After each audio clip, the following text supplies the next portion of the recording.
Hepinize merhaba arkadaşlar. Bugün sizlere Pinterest'te görüp beğendiğim bir paftanın benzerini yapmaya çalışacağım ve nasıl yapıldığını teker teker anlatacağım. Umarım video işinize yarar. Öyleyse başlayabiliriz.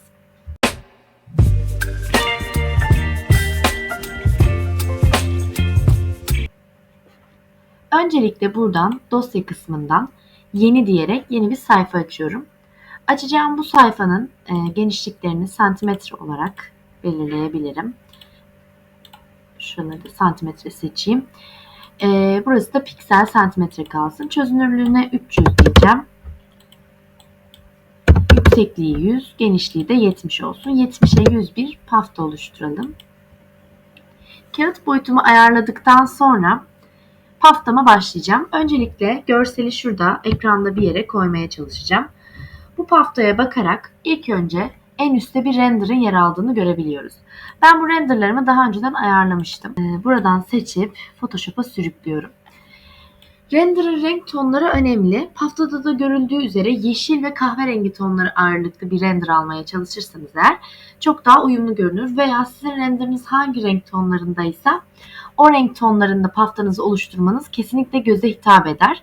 Mesela bende de böyle daha şu tonlar hakim, böyle açık bejler hakim, gri de var. O zaman ben gri ağırlıklı bir pafta yapabilirim demek oluyor bu. Renderınızı alırken mutlaka renk tonlarına ya da paftanızı yaparken önem verin bence. Bu önemli bir detay. Daha sonra baktığımız gibi burada bir geçiş görüyoruz. Yani bu resmin en altına biz böyle soluklaştırarak o keskin bitişi yok etmemiz gerekiyor.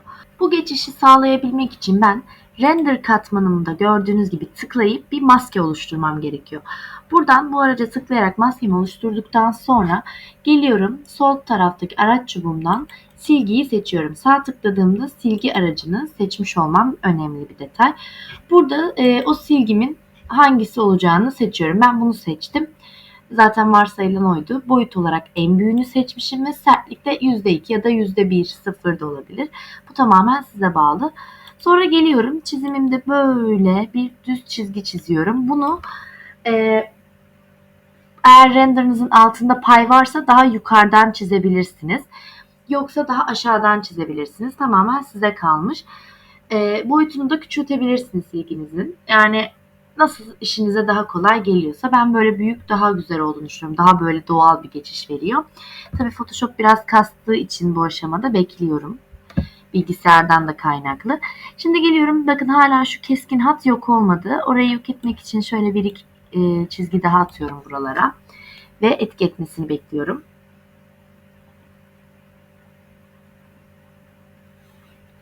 Sonra geliyorum. Bu kısma da tekrar silgiyle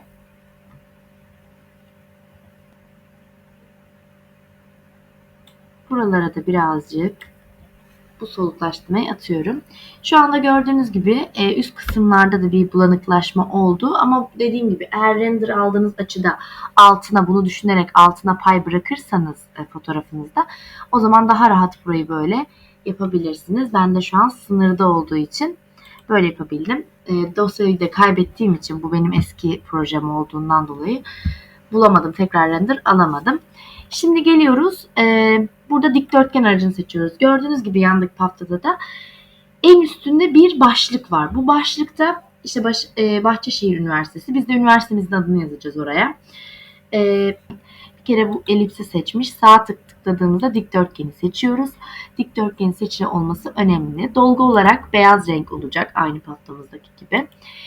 İsterseniz başka renkte tercih edebilirsiniz. Kontür olarak siyah olması gerekiyor kontürün.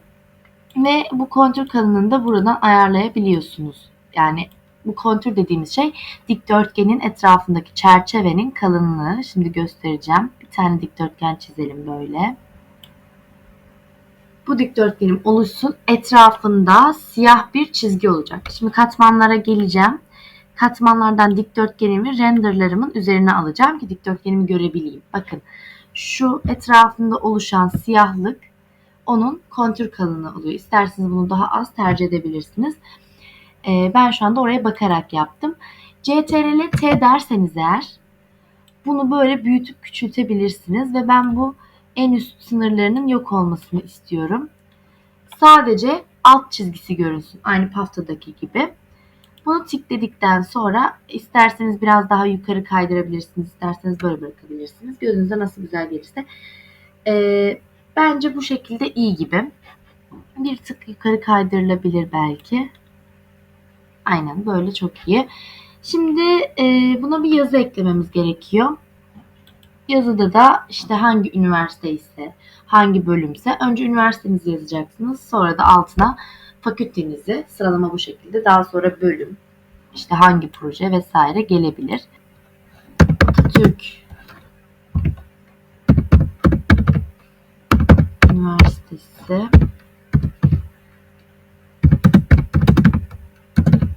yazdıktan sonra mutlaka buradan tikle bunu onaylıyorum ve oluşturdu. Şimdi buradan taşıma aracını seçtim.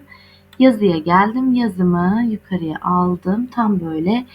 Logosunu Google'dan indirebilirsiniz. Ben şu anda mevcut olmadığı için indirmeyeceğim ama siz onu halledersiniz. Bu arada buradan yazıyı seçip bu yazımızı seçtiğimizde işte kalınlığını ayarlayabiliyorsunuz. Sonra böyle yaparsanız ortalıyor yazıyı. Şöyle yaparsanız sağdan ortalıyor, sıralıyor, soldan sıralıyor. Biz bunu seçiyoruz. Çünkü Pafta'da da o şekilde daha hoş bence. Boyutunu da buradan ayarlayabilirsiniz.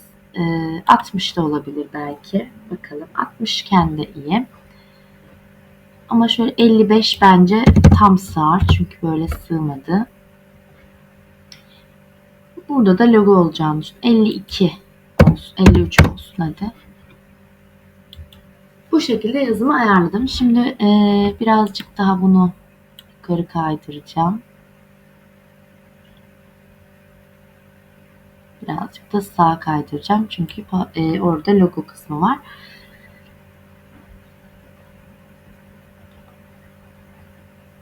Ama sanki bu sağ tarafta çok yer bırakmadık gibi geldi bana. Ctrl Z dedim, geri aldım.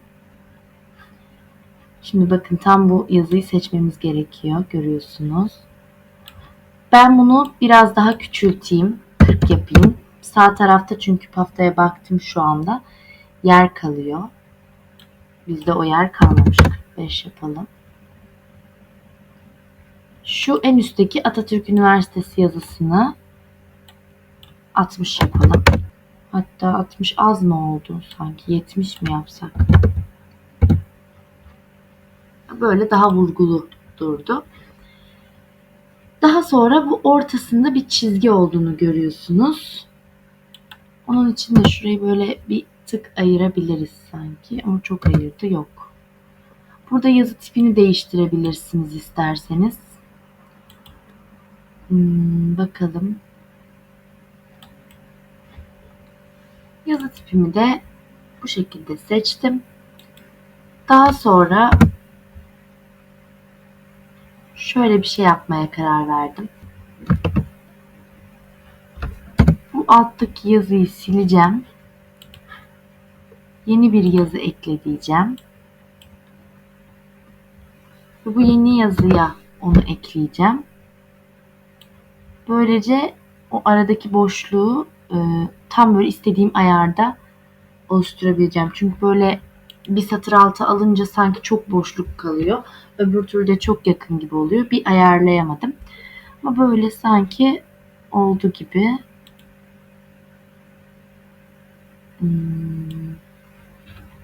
Yazıyı da tam sığdıralım. Aynen böyle oldu. Şimdi de birazcık küçülteceğim yazıyı.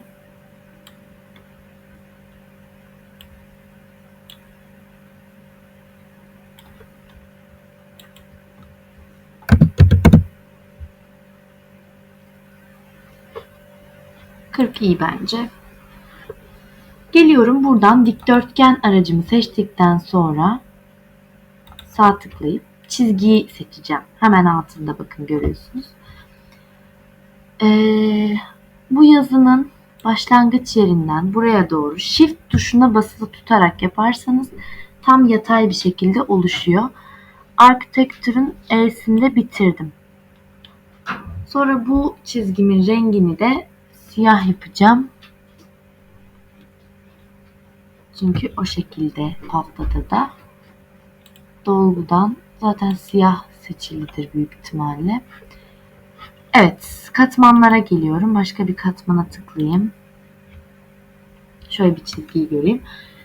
Oldu sanki. Ya belki bir tık daha ince olabilirdi bu çizgimiz. Tamam. İşte bu kadar. Şimdi yakınlaşıyorum. Alt tuşuna basılı tutarak yakınlaştırma yapıyorum. Evet, burası oldu. Buraya da logo kısmını boş bıraktım. Şimdilik paftanın başlık kısmı tamam. Geliyorum aynı bu dikdörtgeni, yine taşıma aracım seçiliyken bu dikdörtgenin üzerine geliyorum, boş kısma. Alt tuşuna basılı tutarak sürüklüyorum aşağıya doğru. Aynısından bir tane kopya yapıyorum aslında. Şimdi yine alt tuşuna basılı tutup mouse'un uzaklaşma kısmından uzaklaşıp böyle bir bakacağım genel. Bu dikdörtgeni tam böyle alta taşıyacağım. Çünkü altta da aynı şekilde paftayı ayırmış. En alttaki siyah çizgi görünmeyecek şekilde ve ismin işte sığabileceği şekilde. Geliyorum, buradan yazıyı seçtim.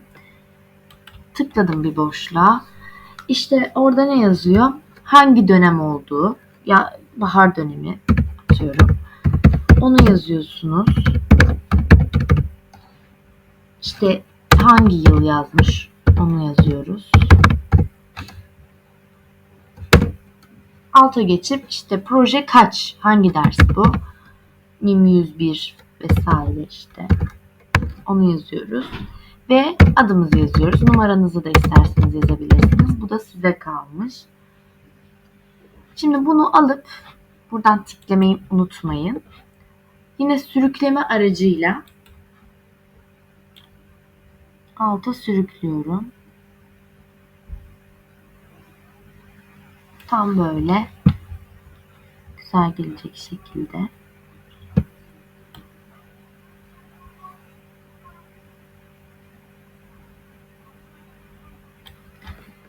Şimdi alt tuşuna basılı tutarak bu yazıyı çoğalttım.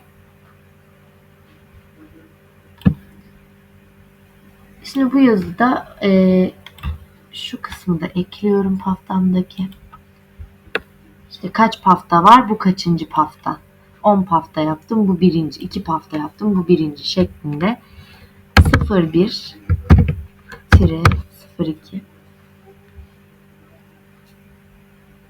Şu 01'i diğerinden daha büyük vurgulu olması lazım. Onu 60 yapayım. Sanki böyle bir 70 olabilir gibi geldi bana.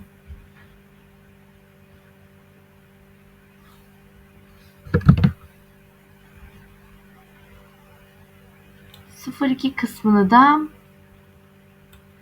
onda bir 50 yapabiliriz.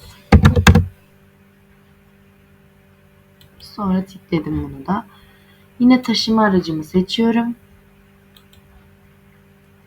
Bu yazıyı tutup buraya getiriyorum. Tamam, burası da bitti.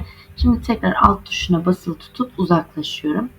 Haftama genel bir bakacağım. Ne eksik kaldı? Şöyle sağ tarafta boydan bir silik şerit olduğunu görüyorum. Bu konseptin anlatıldığı kısım diye düşünüyorum. Yani siz o şekilde kullanabilirsiniz ya da anlatmak istediğiniz şeyi orada anlatabilirsiniz. Yine geliyorum çizgi aracına sağ tıklayıp dikdörtgeni seçiyorum. Burada dikdörtgenimi oluşturmadan önce geri alayım. Ayarlarına geliyorum. İstediğim rengi dolguda seçeceğim. Bu dikdörtgenim ne renk olsun? İşte buradan bakın şu renge uyan, işte gri mi olmasını istiyorsunuz, mavi mi? Ben şu tonlar uyacağını düşünüyorum.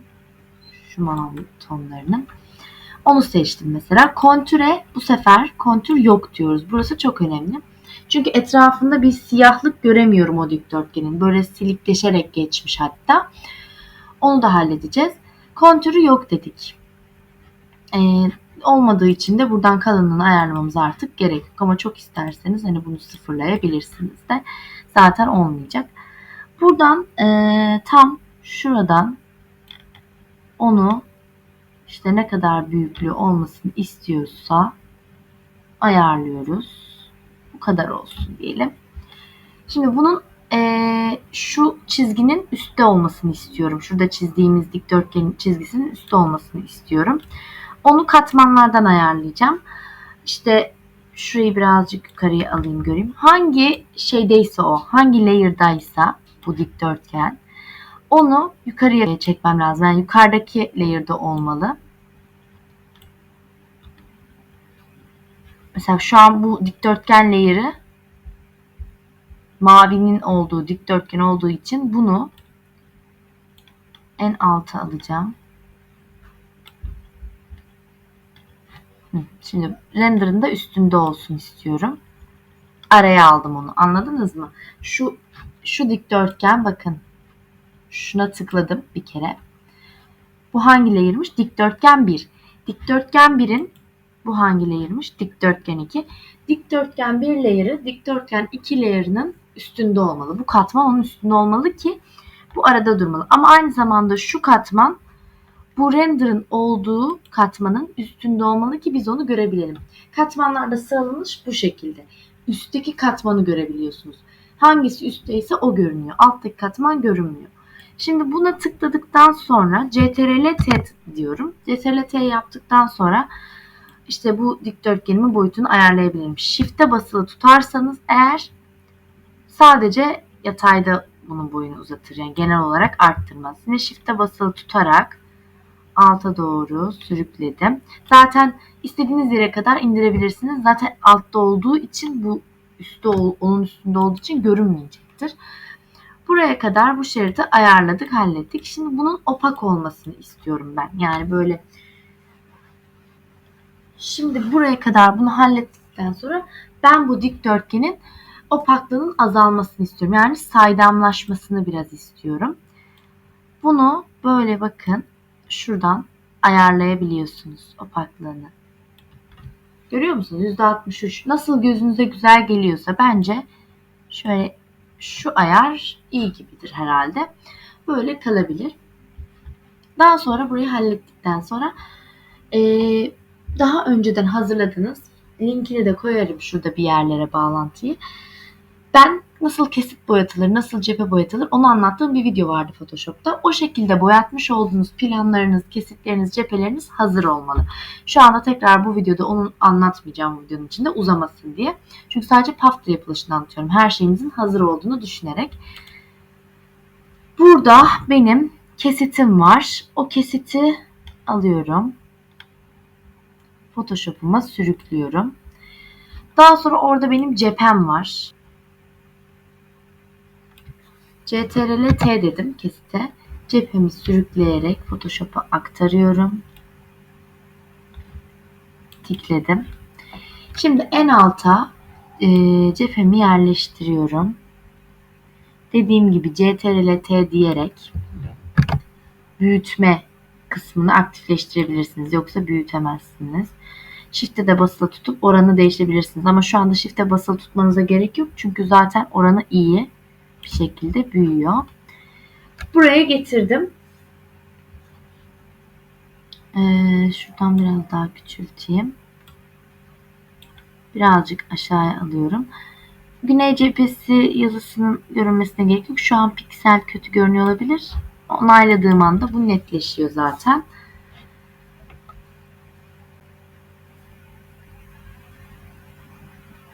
Sonrasında bu mavi şeritin onun üstünde olmasını istediğim için bunu dikdörtgen 2 katmanının altına aldım. Bakın böyle görünecek. Yani alttan belli olacak. Şimdi isterseniz eğer plan render'da yaptığımız gibi güney cephesine de maske atayıp buradan silgi aracını seçip aynı şekilde boyutu zaten varsayılan ayarlarda hepsi en büyükte. Buradan gelip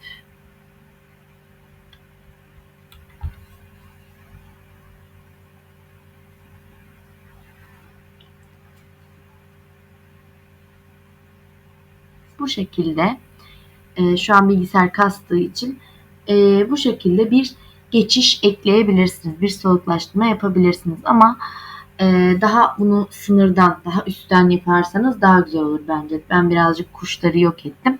CTRL-Z diyeyim, geri alayım. Biraz daha yukarıdan, şuradan çekeceğim çizgimi. Ne kadar düz çizersem o kadar iyi. O zaman geçiş daha yukarıdan olur. Bence daha da gökyüzü görünür, kuşlar görünür, daha güzel olur diye düşünüyorum.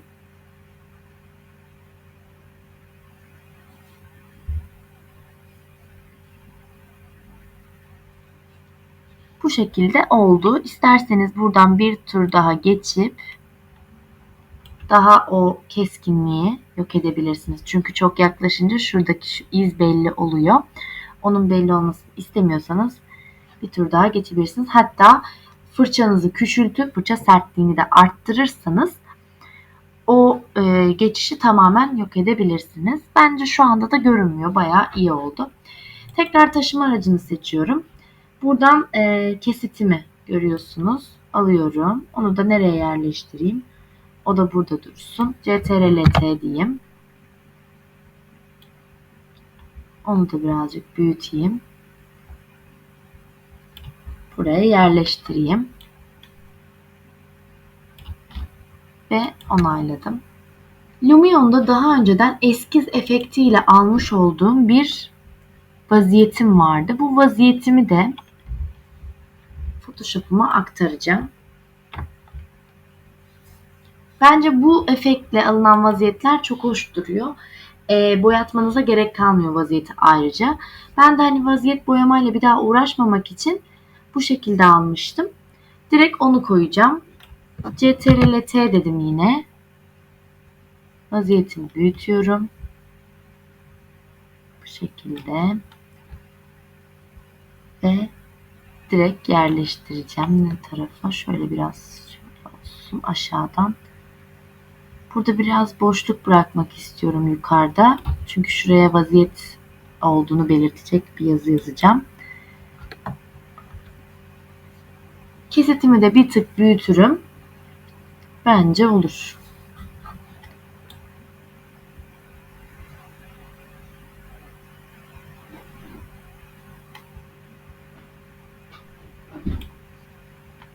CTRL-T dedim. Kesitimi birazcık büyüttüm.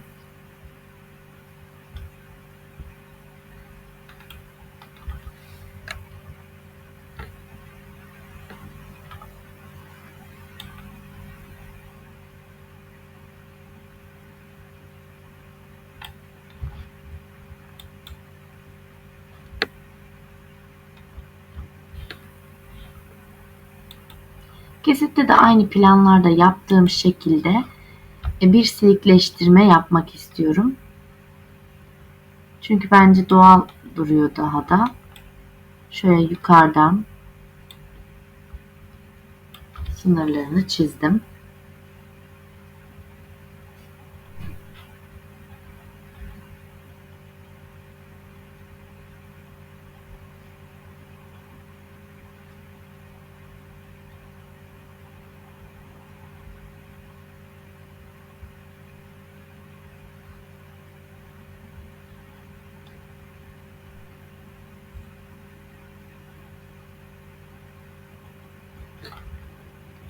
Şuradan boyutunu görüyorsunuz. Birazcık küçülterek şöyle bu sınırını da yok edebiliyorsunuz. Ben boyutunu yükselttiğimde geçişin daha güzel olduğunu düşünüyorum. O yüzden çok küçük boyutta kullanmak istemiyorum. Şuraya CTRL-Z diyeyim, geri alayım. Şöyle bir geçiş eklediniz diye düşünüyorum. İşte bunu daha bilgisayar kasmasa daha özenli yapabilirim. Bir de şu yazıyı mutlaka silin. Yani AutoCAD'deki o yazıyla beraber almayın. Yazılarınızın hepsini bence Photoshop'ta yazın. Daha güzel oluyor. Ben tekrar çeviremediğim için, eski dosya olduğu için böyle almışım. CTRL-T deyip vaziyetimi bir tık daha büyüteceğim. Çünkü böyle yer kaldı. Tam şöyle sınırda olsun istedim. Gözünüze güzel gelecek şekilde buralarını ayarlıyorsunuz. Hatta şu alttaki cephemi de bir tık büyüteceğim. Şurası boşluk beyazlık çok kalsın istemiyorum. Hani ben sadece Pinterest'ten baktığım paftadan fikir aldım. CTRL-T dedim. Ona bağlı olarak kendi projemde işte sığabilecek şekilde uyarlamaları yaptım. Siz de bu şekilde yapabilirsiniz kendi projenizde. Bence ağaçları da Photoshop'ta koyun. Kesit cephe boyarken daha güzel oluyor. Bu şekilde. Şimdi geliyorum planlarıma. Planlarımı koymadan önce orada gördüğünüz gibi arkasına siyah duman efekt vermiş. Onu isterseniz fırça efektiyle siz de yapabilirsiniz. İsterseniz Pinterest'ten de indirebilirsiniz.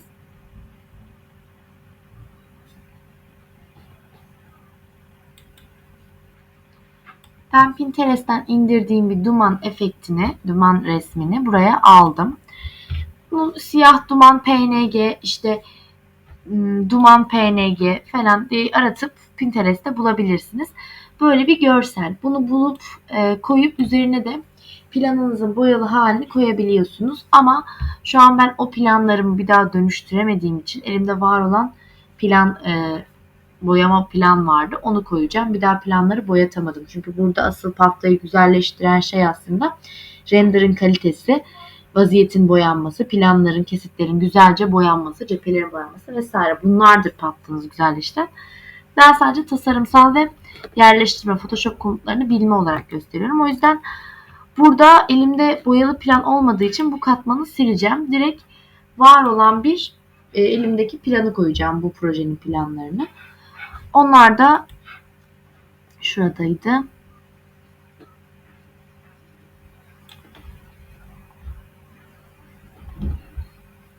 Onları da işte bu şekilde alıyorum. Daha önce boyatmıştım. Bütün hepsi bir arada zaten. Siz tabii ayrı ayrı onları da eklersiniz. Güzelce boyatarak eklersiniz. Daha da güzel olur. Bunu da yine mavi şeritin altında tutmaya özen gösterin. Mavi şerit en yukarıda olacak. Şimdi geliyoruz. O mavi şeritte biraz uzaklaşalım. Konseptin anlatılışı, işte minik yazılar yazarak vesaire oraya konseptinizi açıklayacaksınız. İsterseniz AutoCAD'de form olarak çıkartabilirsiniz. Bir de şunu da göstereyim. Bu dikdörtgen aracını seçip yine aynı dolgu, yine kontür yok. Burada küçük bir şerit oluşturuyorum. Bu şerit soldan taşabilir bu arada. Shift'e basılı tutarak şöyle uzatabilirsiniz.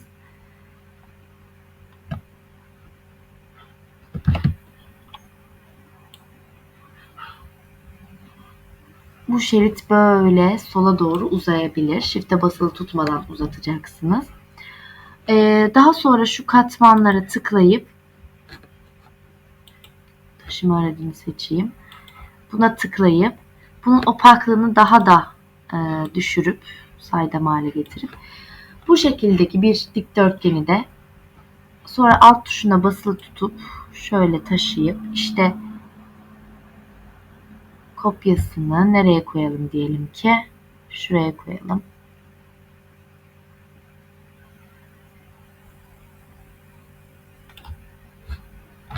Başka nerede var mesela? Aslında burada değil, şurada var. Aynı o paftadaki gibi yerleştirelim. Kopyaladığımız onu alıp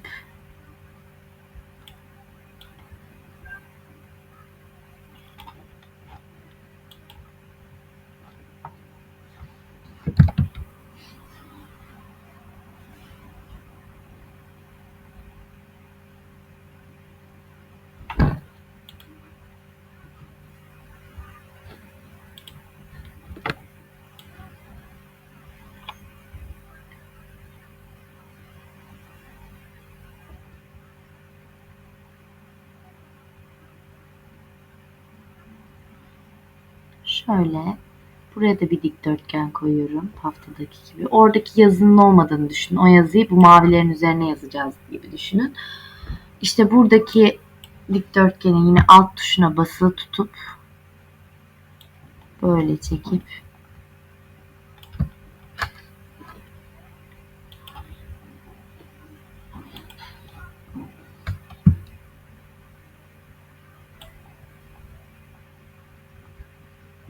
şuraya ekleyeceğim. Ama buradakinin boyunu biraz daha kısaltmam lazım sanırım. Çünkü alttan çıktı. Şurası da opak olduğu için o alttan görünüyor. Hoş olmadı. CTRL-T deyip birazcık sağa kaydırıp bunun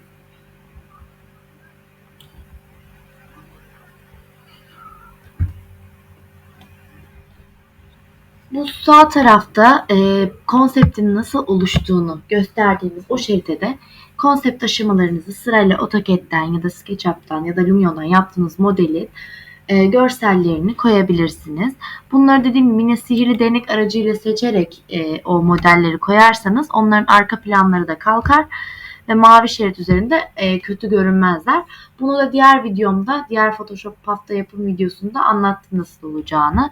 Sihirli değnek aracını nasıl kullanacağınızı konsept haftasında aşamaları gösterirken.